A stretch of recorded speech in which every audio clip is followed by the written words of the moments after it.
Hi again everyone, this is Mr. On. In this tutorial video, I'll go through this assessment, basically like worksheet assessment material on stats of method.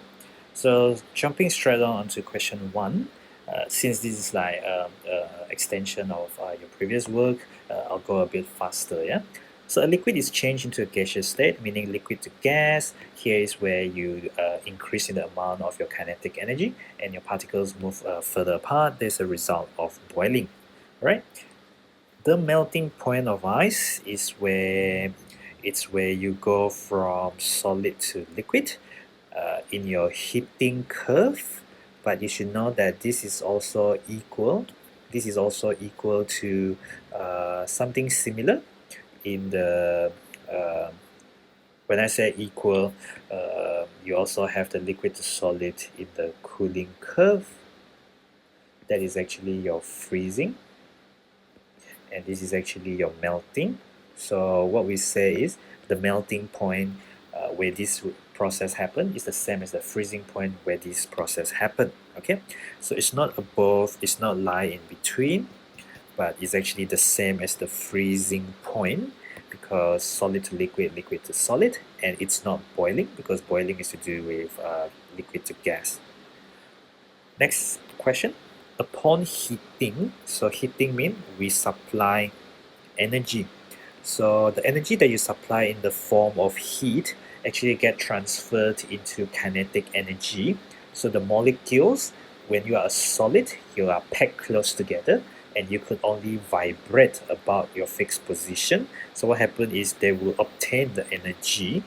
When they obtain the energy, they get the kinetic energy, they'll move around faster in a more random way when they turn into a liquid, such that they are no longer vibrating about their fixed position if they become a liquid.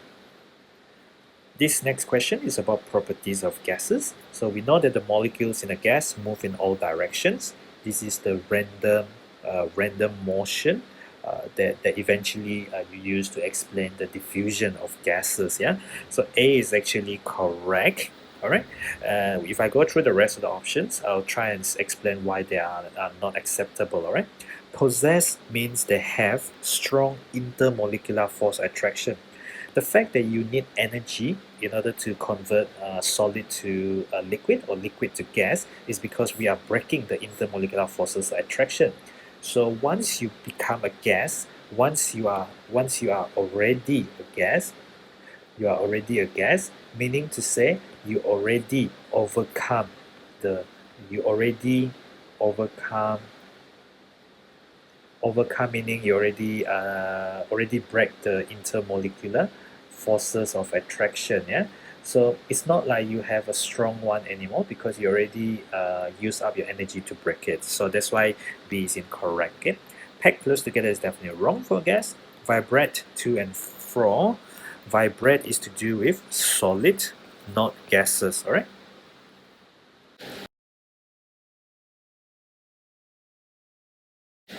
Next question. Tungsten is a metal used to make filaments for light bulbs. So in the traditional light bulb, these are non-LED, by the way. Okay, so these days we use the light emitting diode. Light emitting diode, we save energy, etc., etc. But back then you will have tungsten light bulbs. So tungsten is the metal used to make the filaments, the one that glow orangey inside the light bulb. So when the filament breaks, the light bulb stops glowing for obvious reason. When you no longer have tungsten in there, you have no filament, and therefore your bulb doesn't work. That's when we say you have a burnt bulb or the bulb blows or something. Yeah. So why is tungsten used in the light bulb? So before LED, with this kind of light bulb, when it gets really hot, after you use it for some time, it gets really hot and you don't want to be touching it, and it's just on the glass on the outside. So inside, the temperature is actually very, very high. All right. So the temperature inside the light bulb gets very hot or very high, because I'm talking about the temperature. Therefore, tungsten is good. And why we use tungsten is because, therefore, tungsten is good because it has very high melting point. You don't want your metal to melt, okay, you want it to remain a solid so that it can be a good filament for the light bulb. All right. So the fact that I said just now, the tungsten must have melted. All right. The tungsten must have melted. Melted meaning to say the tungsten is no longer a solid, right? Solid turn into liquid. Therefore, no longer it's no longer in that position, even though it's solidified later on, but it's not in the original position. Okay, therefore, no longer can be used um, as the filament. And this happened after you have used this kind of light bulb for a very long time. Yeah. So in this next question is similar to something you've done previously.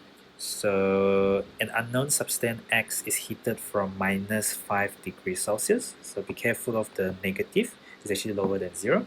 When it starts melting, the temperature changes from 35 degrees Celsius to 37 degrees Celsius during melting.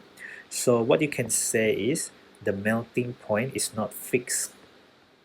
Okay, so the melting point is not fixed, or it melts over a range of temperature. So from 35 to 37 degrees Celsius. So it doesn't have a fixed melting point. So we know that it is impure because it does not have a fixed melting point. It melts over a range of temperature. All right. So this next question C, you can skip it because this is to do with bonding, which is your topic 3, right? So it'll come in the next couple of months, yeah? So in which state are the particles at this point? At this point. So hang on.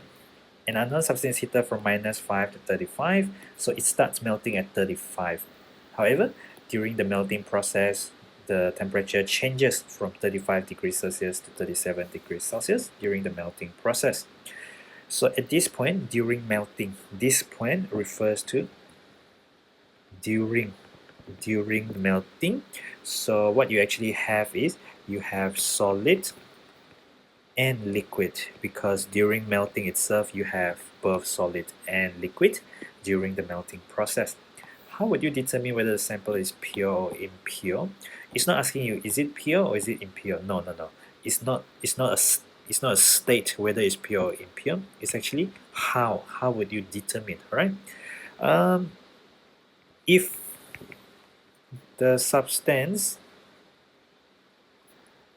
melts at a fixed temperature, or you can say it has a fixed melting point, it is pure. Or you can talk about the reverse argument. An impure substance will not have a fixed melting point. It will melt over a range of temperature.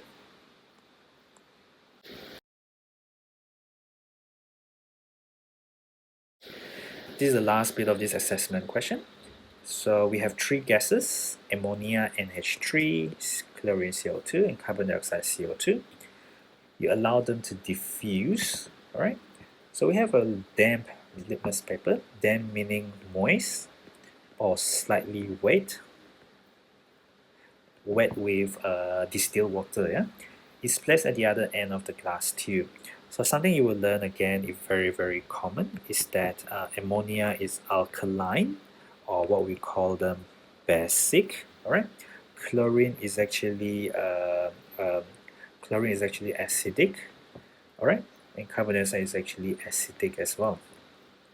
So as the gases diffuse, what changes will be observed in the litmus paper? All right. So in addition to being acidic, chlorine also has a special property.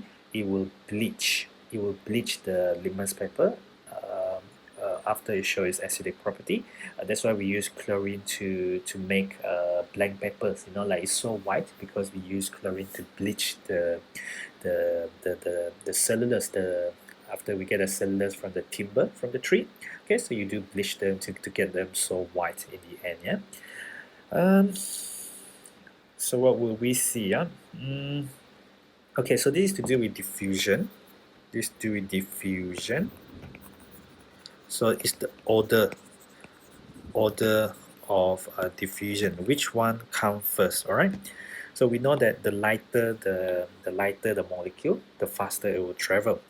So I will have covered this in class. The MR of NH3 is 14, and 14 for the nitrogen, and you have 3 hydrogen. So 14 plus 3 is 17. And you compare that with MR of Cl2, that is 35.5 times 2 because you have 2 chlorine atoms given in the formula, and that's 71. And then you also have CO2, that is 12, and then you have 1 of it, and then you have 16 for the oxygen, and you have 2 of it. So these are obtained from your periodic table. So 12 plus 32, it will give you 44. Alright, so which one is the lightest? I can say that this one is the lightest, meaning to say the smallest molecular mass. This one is the heaviest. Alright, so this is alkaline. Okay, so this will tie in more once you have learned more about acid and bases. So it will turn red litmus blue, but then this is the second heaviest, or you can say second lightest actually. Okay, because there's only 3 things there. Second lightest, and this one is acidic. So CO2 is slightly acidic. It will turn the litmus blue, and this one being the heaviest is also acidic. The litmus remains blue. Oops, sorry, red to blue, blue to red. Sorry, turn the litmus red because just now it was blue due to the alkaline. So the litmus will remain red because now you're in the acidic area, and then becomes bleach. So after it turns red, it will become bleach when it becomes totally white. Alright. So first, the NH3 will reach the other end. So turn the litmus blue, then the CO2 and Cl2 are acidic, will turn the litmus back to red. Okay, so what happened then is also chlorine can bleach the litmus. Okay, can bleach the litmus after some time, and you will learn more about this when you have started your practical studies, when you'll be expected to test for gases, and these are the kind of observations that you'll be expected to make and remember because they can ask you in a theory paper. Alright. Give a reason for each change that you stated in part A. Give a reason for each change. I guess C above. I guess when I really say C above, what I mean is that in reality you actually have to take some of these explanations into here rather than putting them here.